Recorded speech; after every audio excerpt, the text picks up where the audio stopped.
Hello everyone, welcome to the session of Class 6 Mathematics, and I am your Anu again. Today it's a new chapter, chapter 6, Lines and Angles, and we have already seen some points about lines, that is starting from point, lines, and then surfaces and so on to solid objects in the last chapter, that is Euclidean geometry. So whatever we study about geometry, it all starts from the Euclidean geometry. Okay, so today it's lines and angles. So what are lines? Lines are single dimension. We have seen it's a breadthless length. Okay, it doesn't have any width or thickness to it. It's just a line. Okay, it's just the length. We say, so it has a length, and we say a line, it if produced indefinitely on both sides, it is endless. It is called a line, and it is represented by the capital letters A, B. If I take A and B to be some points on the line, then I represent it by a line with arrow marks at the ends. Okay, it's a line, and when I say just AB with AB endpoints, then that is called a line segment, isn't it? So we have already seen it. Euclid called it as a terminated line, but we call now it as a line segment. Okay, then we have a ray which has only one endpoint, the other end goes endlessly. So this is about lines, and in lines, the extension of lines are, if we take two rays, okay, two rays which meet at a point, say I take OA as one ray and OB as another ray, it meets at some point, and this is inclined to each other. OA and OB are inclined at each other so that they make an angle between them. Okay, see, it's an angle between them. This is called an angle, and we write it as angle AOB. Okay, angle AOB or just angle O. It is also written as angle O. So that is how an angle is formed, and the rays OA and OB are called the arms of the angle. See, the arms of the angle. So the arms of the angle meet at a point O, and this O is called the vertex. The meeting point of two rays, it is called a vertex. So at the point, at the vertex, an angle is formed, and that is called angle AOB, or just the middle letter. See, middle letter O, just angle O. Okay, so angle is derived from the Latin word angular, which means corner. Okay, so in the corner, so every corner, when we observe, see, when we observe, the things around us are made up of, see, like building or the roads, the end of the roads, or railway tracks, or shapes like, objects like boxes or pencils are all made up of lines. And the corners, if we observe the corners of the buildings or the rooms, we could see that two lines meet at the corner and they form an angle. As with respect to rooms and all, if we see the walls, ending of the walls and the floor. So the line, the edges of the corners, if you observe, they form perfectly right angles. They are perpendicular to each other. The lines are perpendicular to each other. So at corners, they make angles. So that is why it is called angle. And see, this angle is measured. How is this angle measured? This angle is measured in degrees, and the tool used to measure angle is a protractor. We know that, isn't it? We have used it. So the unit is degrees. So 1 degree, we can write 1 degree is equal to 60 minutes, and 1 minute is equal to 60 seconds. This is not like the time. Actually, we 1 hour is equal to 60 minutes and 1 minute is equal to 60 seconds. Do not confuse that with this. 1 degree, this is also called minutes, but the lesser unit is 1 degree 60 minutes and 1 minute 60 seconds. Okay, do you understand? So this is what we understand about angles and how angles are formed. Okay, so the lines and angles, what is the relationship between lines and the angles formed between them? That is what this chapter is all about, and we'll be seeing one by one. Okay, so now when we say there is a line and we mark the points, this is the line segment, and I mark some of the points C and D. See, all these points A, B, C and D lie on the same line, isn't it? So these points are called collinear points because they lie on the same line. Collinear, they are. So collinear points, we know that.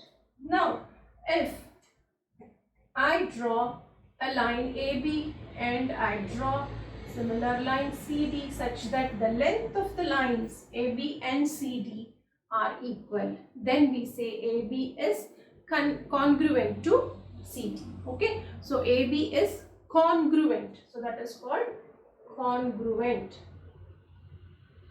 So AB, it is written as AB congruent to CD. This is a symbol for, this is a symbol for congruency. So AB is congruent to CD when the line, see, when I keep this line upon AB, it is superimposed and it covers exactly. So that is what congruency means. It has same length. So when two lines are congruent, the lengths are equal, or conversely, if the lengths of the lines are equal, then they are congruent. Okay.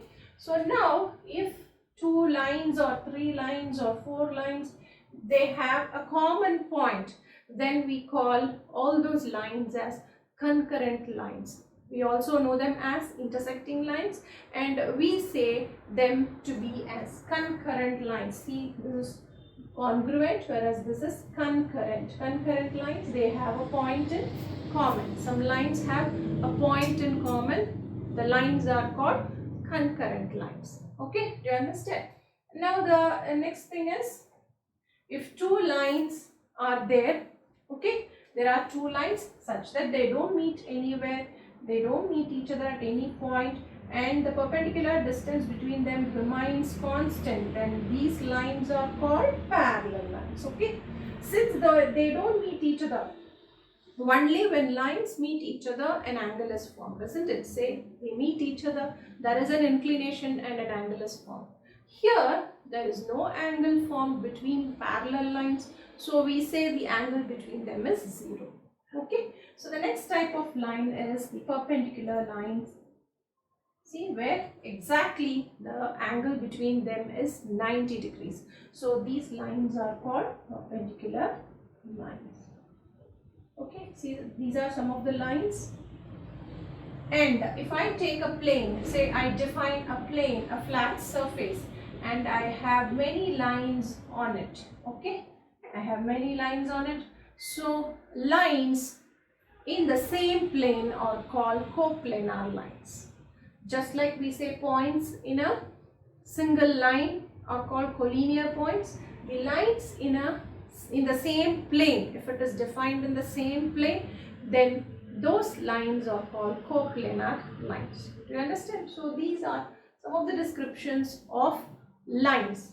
Now let us see what is the relationship between lines and angles formed, and what are the types of angles also. Okay, now let's see. There is an angle formed, as I told you before, AOB. See, there are regions regarding angles, that is, see, AOB is there. So these 3 points A, O and B lie on the angle. What do you mean by on the angle? They are lying on the arms of the angle. So they are on the angle, or they are on the boundary. Okay, so the boundary, that is a limit which determines the angle. Say they are on the angle. So if I mark a point X here, then I say this X, the point X lies in the interior of the angle. So there is a certain limit to the interior region. I mark it like this. So up to some point, this is called the interior region of the angle. Okay, then the rest of the region, the E and here F. See here at this point there is an overlapping of the exterior and interior region. So you just leave that. Now this EFD, DEF points are outside the angle, so they are in the exterior region of the angle. So that is outside the angle, so they are in the exterior region of the angle. So do you understand what you mean by interior on the that is boundary of the angle, and the exterior region of the angle? So these are the regions of the angle. Next comes the measure, and we have already seen what is meant by measure of an angle. It is measured in degrees, and we know 1 degree is equal to 60 minutes and 1 minute is equal to 60 seconds. So that is about the measure, and we'll be able to measure the angle in using a protractor. Now next is congruency. We have seen it. Congruency of lines we have seen, and congruency of angle. If I say angle AOB is congruent to angle COD.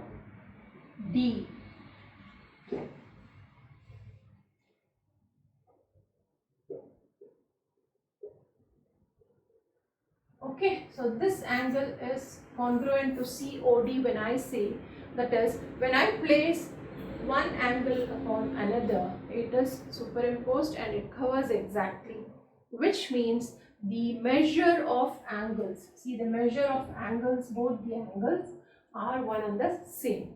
That is, they both have same measure of angle. If this is 35 degrees, that is also 35 degrees. So when the measure of angle is same, are equal, then we say both the angles are congruent. Or conversely, if two angles are congruent, then their measures are equal. Okay, do you understand? That is what we say congruent. So it is written as AOB congruent to COD. Do you understand? So that is how we write congruency. Now next is, we take an angle. See, we have an angle A, O, B, and we have a point in the interior such that there is, I draw a ray through the point X. Okay, so through the point X I draw a ray. Okay, now I mark the angles between them. So angle AOX and angle BOX. So you have two angles formed, AOX and BOX. So what does angle addition axiom says is angle AOX plus angle BOX is equal to the total angle AOB.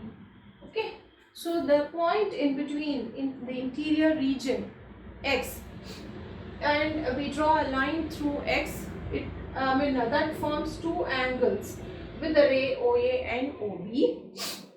Okay, so when I add these two, I get the total angle. So this is obvious, isn't it? So both angles, if I add both angles, it will give you the complete angle. So this is what is called angle addition axiom. Okay, and now the next one is, see, I draw a ray here, a straight line or a ray OA. Okay, so if I can construct an angle, see this is B, and if I can construct an angle with X degree, see to this side of the ray OA, then there can be another angle too with the same X degree to this side. Okay, it's just like a mirror image. So we can construct X degree on both sides of the common arm. This is called the common arm. So I have X degree here and X degree I can construct on both sides same. Okay, which is the same measure X degree. So that is what is called angle construction axiom, which says that there can be, if I can construct an angle of X degree on one side of a ray, there can also be another angle to this side of A with the same degree. Okay, so that is what is angle construction axiom. Now we have seen just angles. Now let us move on to some specific angles. That is, let us take O and this is A. So the well known, we know very well, that is, this is a perpendicular line, isn't it? It has a measure of 90 degrees. We are aware of it, we know it very well. So 90 degrees, angles with 90 degrees are called, when angle is 90 degree, then that angle is called a right angle. Okay, so the lines are perpendicular and the angle between them is a right angle.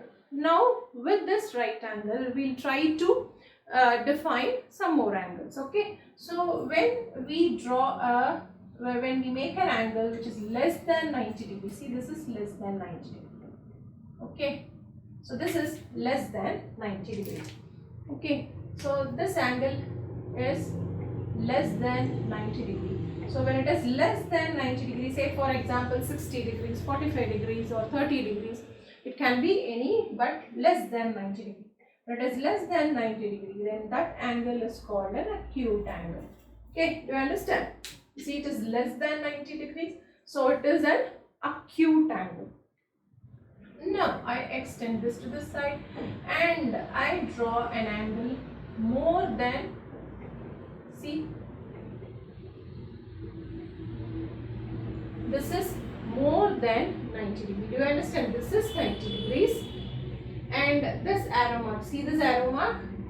So I can draw it in a different color so that you will understand what is obtuse.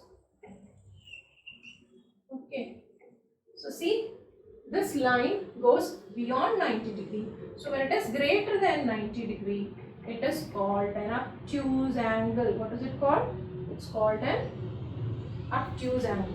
Okay, you understand? So less than 90 degree. 90 degree is right angle. Less than 90 degree is acute angle. More than 90 degree is obtuse angle. Now we have drawn less than 90, more than 90. So what is double 90? That is 2 times 90 degrees. 2 times 90 degree is, see, this is 90 plus this is 90. Okay, so the total angle, what is the total angle? What is the total angle of this line AOB? Of the line AOB, so that is equal to 180 degrees. 90 plus 90, 90 plus 90 is 180 degrees. So that is called a straight angle because it lies on the straight line. So it is called 180 degrees. See, this is 180 degrees. Okay, so this is 180 degrees and greater than 90 degrees will be like this. This is obtuse angle, and less than 90 degrees will be like this. This is acute angle. This is a right angle. This perpendicular. You understand? So we have seen all up to 180 degrees. Less than 90, equal to 90, greater than 90 and equal to 180 degrees. So now what is the angle above 180 is called? See, above 180, it is here. I can draw it like this. I can mark it like this. See, from here to here. Okay. So this angle, that is more than 180 degrees. So how I'll draw it here?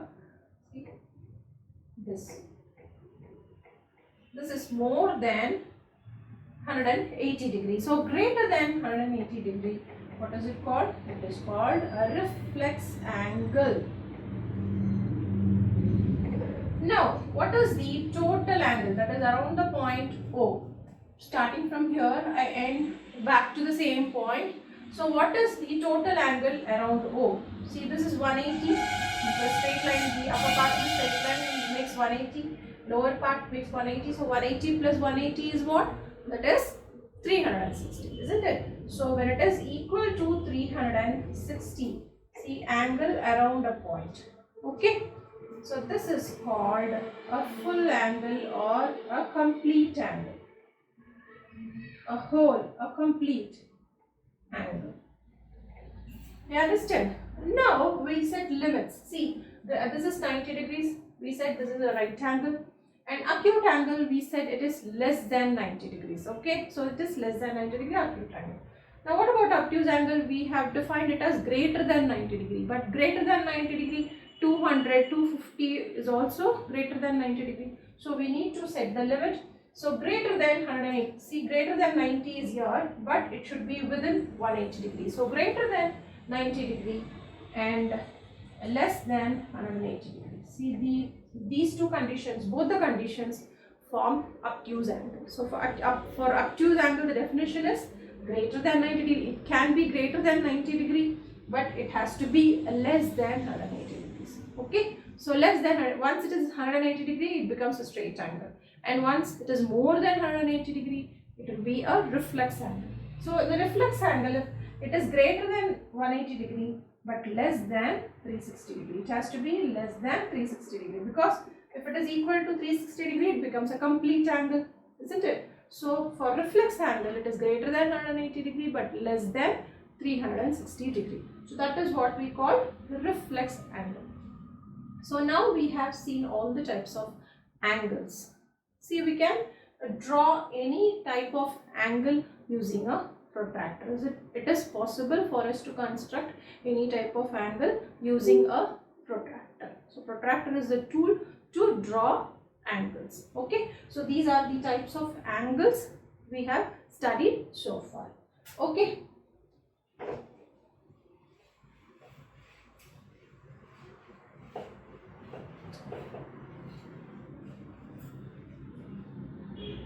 See, now we have seen what is a right angle, isn't it?